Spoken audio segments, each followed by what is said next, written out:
Hey, salut à tous. Bienvenue pour cette nouvelle petite vidéo sur Senseiya Awakening. Avant d'entamer, de rentrer dans le vif du sujet, je tenais à remercier toutes les personnes qui m'ont aidé à réaliser cette vidéo, toutes les personnes qui m'ont donné leurs idées, toutes les personnes qui m'ont permis de faire les différents tests que vous allez voir ensuite. Donc je tiens à les citer, le Fredge, Infâme Gilo, Willy, Didou, pour toutes leurs idées, aussi farfelues qu'elles soient, c'est ça qui est bien justement. Je tiens également à remercier toute ma légion sur le 14, Elysion. Merci à tous pour vos encouragements, pour vos idées, c'est génial. Grâce à vous, voici cette nouvelle vidéo. Alors je vais vous dire clairement, je suis excité comme un gamin la veille de Noël. Pourquoi? Parce que sur cette vidéo-là, on va s'attaquer à un très très gros morceau. Aujourd'hui, on va s'attaquer à Hades Alone. Hades Alone, qui est donc un personnage EX, qui est issu, en l'occurrence pour cette version-là, de Next Dimension. Certains le connaissent également dans Lost Canvas, mais ce n'est pas celle-là, puisque Lost Canvas, le premier personnage, c'est Albafika, que vous voyez qui est actuellement en bannière. Voilà, donc euh, vraiment c'est un très très gros morceau. Il y a tellement de choses à connaître, à savoir sur celui-ci, que vraiment je me suis amusé à vous la préparer. C'est aussi pour ça que ça a pris un petit peu de temps parce que clairement il y avait beaucoup de choses à dire, beaucoup de choses à voir. Donc maintenant sans plus tarder, je vais vous montrer donc mon Alone à moi personnel. Ce n'est pas non plus un foudre de guerre, hein, mais il est quand même plutôt bien monté, puisque c'est l'un des personnages qui clairement j'utilise énormément actuellement. Euh, donc, au niveau de ses compétences, donc voilà, je l'ai monté en 2-5-5-5, clairement, il n'y a pas d'autre choix. Il n'y a pas d'autre choix. Vraiment, si vous voulez pouvoir l'utiliser complètement, il faut le monter à ce niveau-là. 2-5-5-5. J'ai essayé pendant pas mal de temps de le jouer en 1-4-4-4. Je le surnommais le presque Alone. C'était pas un Alone du tout. Il faisait mal, attention, il faisait très très mal. Mais il manquait un petit quelque chose. Depuis que je l'ai passé en 2-5-5-5, clairement, alors le 2 c'était plus parce que j'ai eu un doublon, bon, ça c'était pas forcément obligatoire. Mais clairement, euh, ça m'a changé des parties. Ça, il m'a retourné des parties, vous pouvez pas savoir à quel point. Ceux qui le jouent doivent le savoir, ceux qui l'affrontent doivent s'en mordre les doigts. Euh, voilà, donc au niveau des skills, bon, je vais vous redire très rapidement ces petites skills, pas très très compliquées, hein, voilà, donc là le coup blanc, hein, le coup blanc, qu'est-ce qu'il va apporter? Bah, il va apporter tout simplement des dégâts cosmiques. En l'occurrence, deux types de dégâts cosmiques, quand il est classique et quand il est en version Hades. Dans le premier cas de figure, il va infliger juste des dégâts. Dans le deuxième cas de figure, une fois qu'il a évolué en Hades, il va sacrifier une partie de ses PV pour faire plus de dégâts. Et il va en même temps appliquer une marque de vie partagée. On va y revenir puisque c'est ce qui va principalement nous intéresser, c'est cette fameuse vie partagée. Sa skill 2, la skill 2, c'est pendant qu'il est humain, en fait, il peut bénir un allié. Euh, Qu'est-ce qu'il va faire en fait? Bah, tout simplement, il va lui permettre après son tour d'action de récupérer un petit peu de points de vie. Ça va également augmenter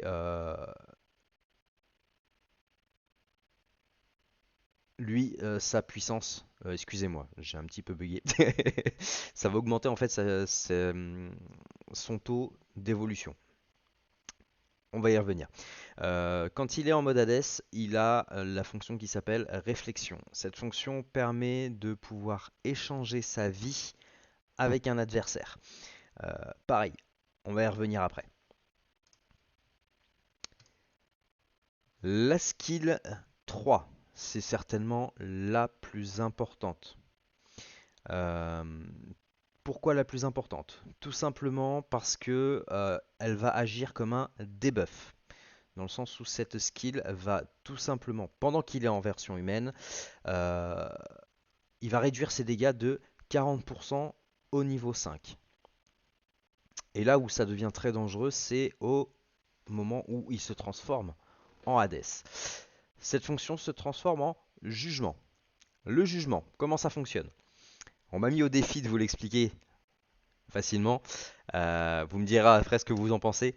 Alone, il va sacrifier 35% de ses PV max. Donc, 35%, ça signifie tout simplement que, imaginons, on va prendre le cas extrême, votre Alone a en tout et pour tout 100 000 points de vie, il va en sacrifier 35 000. Vous allez dire, purée, il en sacrifie quand même une grosse partie. Ouais, il va en sacrifier une très grosse partie.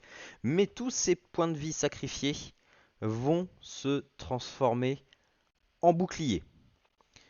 100% des PV sacrifiés vont se transformer en points de bouclier. Je vais vous le montrer exactement comment ça se passe tout à l'heure. Vous allez avoir en fait à la place d'une barre une barre rouge plus une partie grise. Cette partie grise, c'est la partie qui a transformé les PV en bouclier. Bien sûr, forcément, ça ne peut pas se cumuler. Le bouclier, il ne pourra pas aller au-delà de 80% des PV max. Voilà, que quoi qu'il arrive, ne pourrait pas avoir plus de 80% des PV max en bouclier. Quand ces points de vie sont inférieurs à 80%, donc en gros, autant vous dire que vous faites une fois cette action-là, automatiquement vous êtes à moins de 80%, ça c'est sûr. Et bien vous allez euh, effectuer des dégâts supplémentaires à hauteur de 280% des points de vie sacrifiés. C'est-à-dire que vous allez tout simplement prendre les points de vie sacrifiés et il va rajouter aux 420% de la puissance à ce dégât. C'est pour ça que quand vous voyez un Alone qui lance son jugement, des fois vous avez des 135, 180, 200 000 points de dégâts. Alors oui, clairement, ça peut vous one-shot un personnage. Et c'est ça qui est drôle avec lui.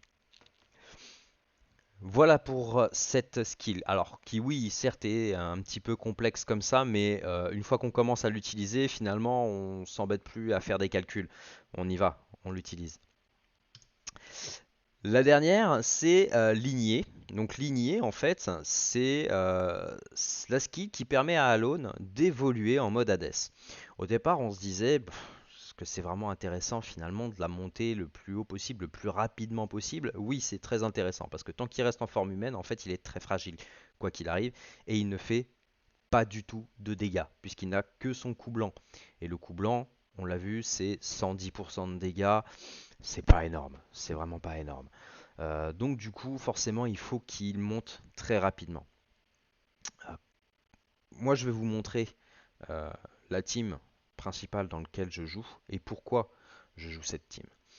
Euh, voilà donc moi ce que je peux vous dire par rapport au skill. Donc vous voyez, on est vraiment sur un personnage qui comme ça peut avoir l'air assez complexe, mais qui en soi est simple à utiliser, sauf dans les détails. L'enfer est dans les détails. Oui, parce que clairement, Hades, l'enfer, s'il porte bien son nom celui-là. Je vais vous montrer son petit build de Cosmos que je lui ai fait. Personnellement, donc moi je l'ai monté en chant du dragon parce que forcément de la pénétration cosmique, du dégât cosmique, il lui en faut. Je lui ai rajouté un petit peu de vitesse également. Ça je vais tout simplement parce que je me suis aperçu au fur et à mesure de mes combats que avoir un Alone plus rapide que celui de l'adversaire permet de prendre le dessus sur l'équipe adverse. Même s'il est plus rapide ou quoi que ce soit, tous les premiers personnages sont plus rapides à partir du moment où votre Alone est plus rapide que celui de l'adversaire. Vous pouvez prendre le dessus sur lui. Sans, là, il n'y a pas photo, il n'y a pas photo, clairement. Donc, chant du dragon, avec un petit peu de vitesse. Bien entendu, en néant. De toute façon, il ne faut pas non plus qu'il soit trop rapide. Donc, du néant, c'est parfait pour lui. C'est exactement ce qu'il lui faut.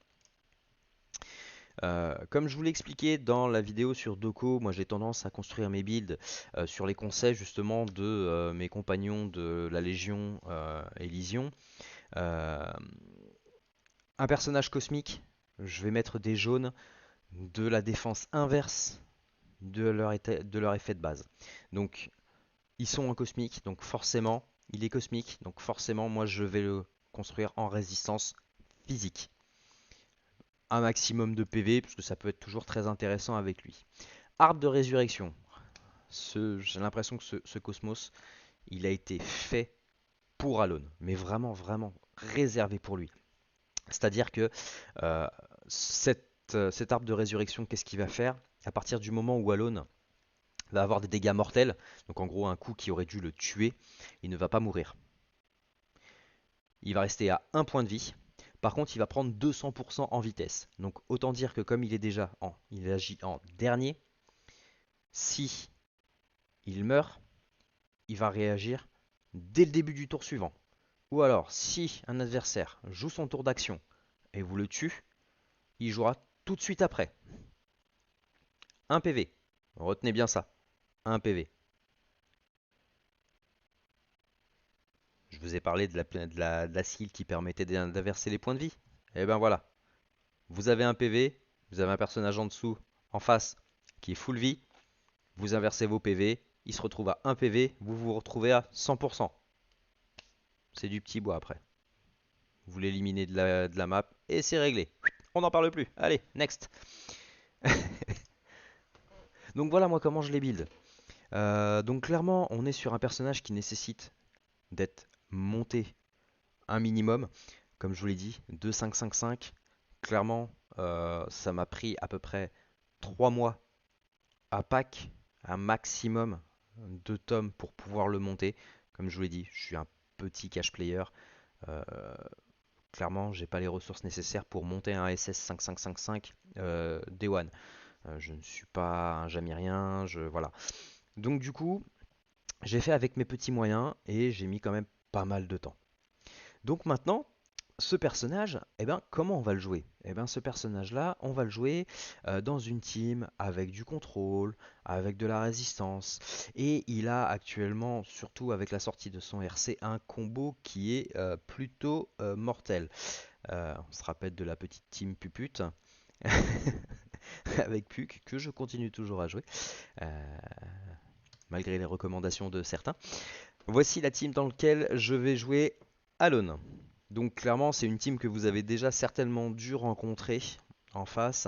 Donc Athéna pour les cristaux, Poséidon, très rapide pour le contrôle, Sion Surplis avec sa résistance de dégâts pour les premiers tours et son mur, Thanatos, le bien nommé. Je vais certainement faire une vidéo sur lui parce que lui aussi il a quelques petits détails que certains ne connaissent pas forcément. Shiryu GC, Shiryu GC avec son RC. Alors oui, bon bah bien sûr, vous allez me dire oui, mais en ce moment il est bug. Ouais ouais, je sais, il pose plus ses murs. Euh, mais bon, ça va venir après avec la prochaine mise à jour. C'est encore un coup du stagiaire ça. Et donc Alone en dernier. Je vous montre les vitesses. Donc vous voyez, j'ai pas non plus des très très grosses vitesses. Néanmoins, elle me fait monter plutôt pas mal cette team là. Alors pourquoi je joue plutôt en Ares plus qu'en Aphrodite? Parce que bah, tout simplement la Jun Saori actuellement que l'on retrouve, que l'on croise très souvent, c'est un enfer. Donc voilà moi comment j'ai décidé de monter mon Alone. Euh, alors c'est pas le plus puissant, c'est pas le plus simple à jouer, mais en tout cas il fait le boulot. Donc maintenant, petit morceau choisi. Je vais vous montrer quelques exemples bien précis de comment est-ce que l'on peut utiliser. Donc je l'ai expliqué, Alone, il va pouvoir lier deux personnages les uns entre eux, des personnages adverses. Soit par un coup blanc, quand il est en version Hades, soit par euh, un échange de vie. À partir de là, on peut choisir tout simplement le personnage que l'on va vouloir. À partir du moment où on échange sa vie et qu'il est en mode Hades, Alone a la possibilité d'avoir un deuxième tour. C'est ça qui le rend très très gênant, très très puissant. À partir du moment où il fait un kill, sans échanger sa vie avant, il va avoir automatiquement également un deuxième tour. Donc imaginez bien que Alone si les planètes sont alignées, vous pouvez faire jusqu'à 3 tours d'affilée. Avec l'arbre de résurrection qui le remet, rebascule au début, etc. Donc là, moi, je vais vous montrer quelques petites vidéos, euh, notamment sur justement ce principe d'échange de tours, d'échange de vie, d'échange de tours. On va commencer par la première. Donc la première, dans celle-ci, pour vous remettre le contexte, on a échangé les vies et on a Poséidon qui a lancé son contrôle. Donc, qu'est-ce qu'il a fait? En fait, Poséidon, il a tout simplement contrôlé les deux personnages.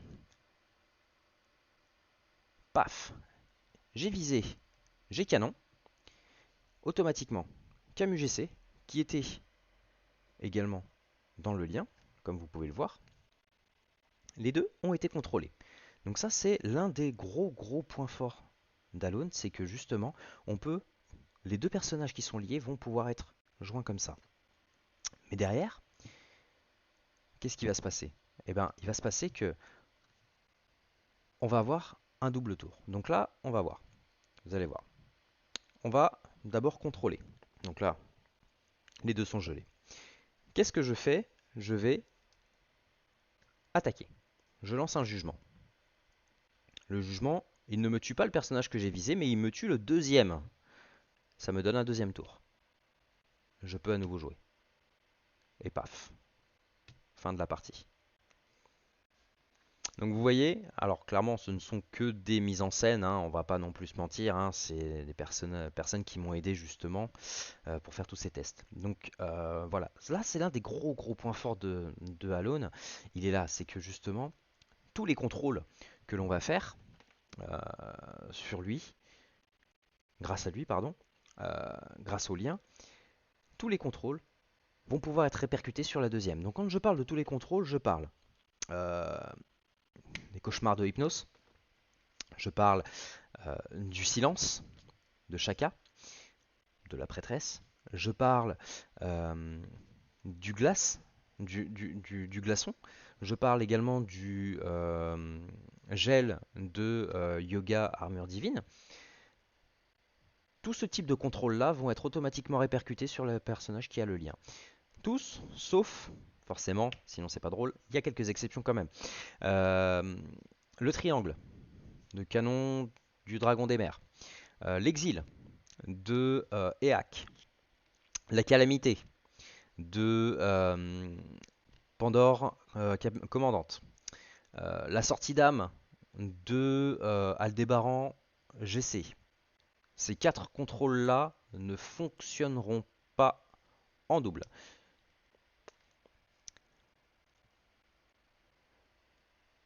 À partir du moment où on a bien saisi ce côté un petit peu double, il y a quelque chose qui est très intéressant à effectuer. C'est au niveau d'Athéna. Athéna, vous le connaissez, a une fonction d'exécution à partir du moment où on est en dessous de la petite zone rouge. Quand la barre de vie de l'adversaire est entourée de rouge, c'est pas bon. C'est pas bon. Si c'est autour d'Athéna, ça va faire mal. Donc là, petit exemple choisi. J'ai volontairement choisi celui-ci. Pourquoi? Parce que, comme vous pouvez le constater, j'ai dans cette vidéo Sion sur pli qui est en zone d'exécution, qui est lié au halone adverse. J'ai visé le halone. C'est le Sion sur pli qui a été exécuté. Vous allez me dire, ben, comment c'est possible? Bah, tout simplement parce que les deux sont liés.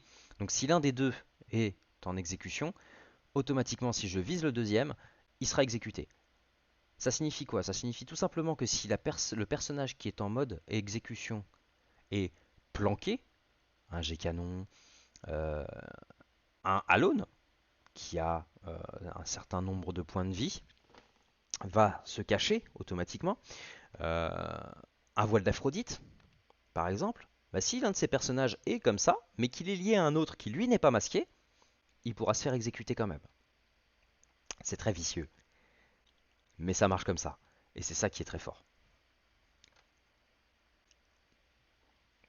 Ce qui est très fort également, on a parlé de cet Athéna qui fait ses exécutions. Il y a également un autre point fort d'Athéna. Euh, Certains l'auront peut-être déjà remarqué, d'autres non. Il faut savoir que Alone échange sa vie. Quand il échange sa vie avec une version fantôme, on va le voir sur cette vidéo, je vais changer mes points de vie avec Athéna. On voit que sur le Doko GC, j'ai déjà le lien. Il a déjà une marque de lien. Donc là, moi, je vais changer mes points de vie avec Athéna. Hop, je reviens full vie. Mais ce qui est encore plus fort, c'est que peu importe les protections ou autres, si je vise à ce moment-là Athéna, je fais 0 points de dégâts sur Athéna, mais paf, le Doko est mort. Il se prend 100% de dégâts. C'est monstrueux. C'est monstrueux. Ce lien est vraiment, vraiment très, très, très dangereux parce que le lien, il permet euh, tout bêtement, regardez, sur, hop,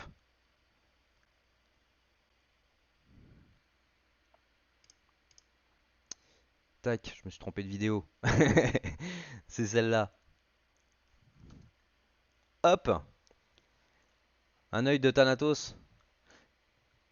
Qu'est-ce qui se passe? Eh ben, il proc sur les deux. C'est là que c'est dangereux. Alors là, sur cette vidéo-là, j'ai choisi celle-ci volontairement. Pourquoi? Parce que pour le coup, le lien était lié à Alone. L'œil a proc sur Sion Surplis, mais du coup, la résurrection de Albafika s'est déclenchée et a attaqué Thanatos, bon, qui était protégé par le mur. Donc du coup, ça n'a fait aucun dégât. Mais voilà. Donc du coup, vraiment, ce lien, c'est quelque chose de très fort. Regardez, là, pour remettre dans le contexte, l'adversaire Ares mon Alone. Moi, j'ai mis le lien entre Doko GC et Shura. Qu'est-ce qui se passe? Bah, Shura double coup. Paf, paf. L'œil, boum. Eh bah, il y en a deux qui sautent. Eh, au revoir. Il a surrend. Il a perdu. J'ai gagné. Désolé à lui s'il se reconnaît. Voilà. Donc, vraiment pour vous dire que c'est un personnage qui est très, très, très puissant. Euh, une fois bien maîtrisé, il y a énormément de choses. Alors, j'ai eu des idées très saugrenues.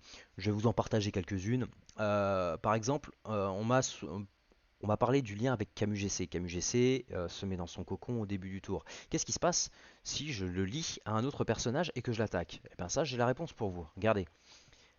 Je mets le lien sur Camus GC. Je mets le deuxième lien sur G-Canon. Les deux sont liés. Donc comme je vous l'ai dit, hein, c'est une mise en scène. Hein, c'est vraiment un morceau choisi. Qu'est-ce qui va se passer là dans cette partie-là? Eh bien, tout simplement, on va aller attaquer le GK et on voit, il y a le 0 qui proc. Donc ça signifie qu'il ne se prend aucun dégât. Tout simplement. Et ce qui est encore plus fort, bah, c'est que même s'il est lié comme ça, il fera pas de renvoi de dégâts. Le renvoi de dégâts quand il sort du cocon sera quasi nul. Quasi nul.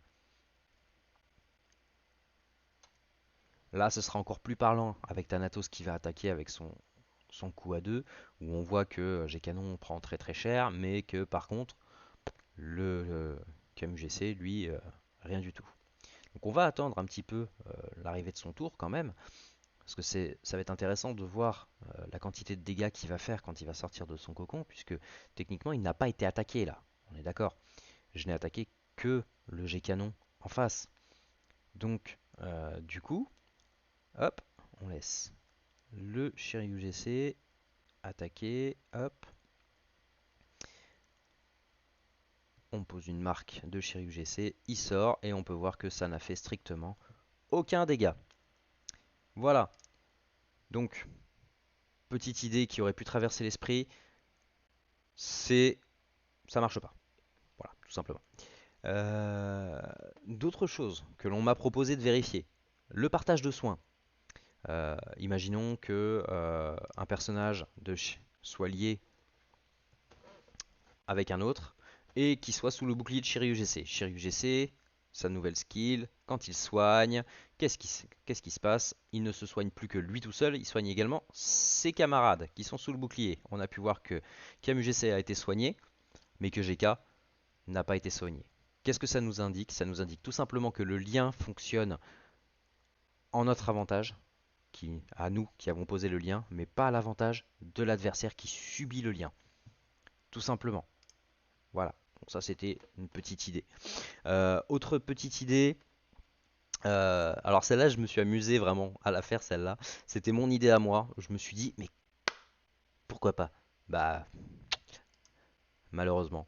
L'idée était tout simplement de mettre le lien sur quelqu'un qui avait le contrat d'Hadès et un autre, et de voir si les dégâts étaient répercutés.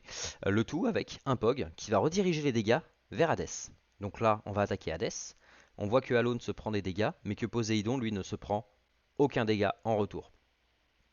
Là, j'envoie le jugement, vraiment pour que ce soit très parlant. Et donc, Hadès se prend très peu de dégâts, Alone prend très très cher. Par contre, Poséidon, rien du tout. Voilà, donc ça ne fonctionne pas. Il y a encore plein de possibilités. Je n'ai pas réussi à tout explorer. Si vous avez d'autres idées, n'hésitez pas à me les soumettre. J'essaierai de vous les partager. Pour conclure, un petit bonbon. Ça a été un hasard, mais c'était tellement beau à voir. L'un des avantages, je vous parlais de l'exécution d'Athéna. Regardez ceci.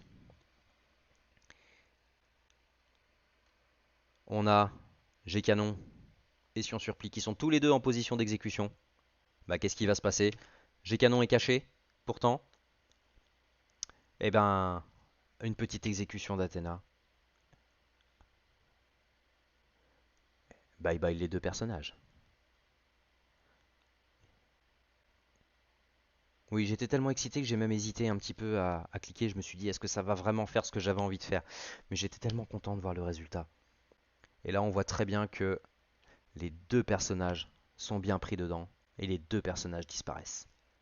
Et ça, c'était mon petit bonbon pour la fin.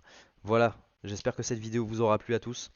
N'hésitez pas à me donner vos retours, vos propositions de personnages, si vous voulez que j'étudie un personnage, un petit peu comme je viens de le faire. Vraiment, moi je m'amuse vraiment à faire ce genre de choses.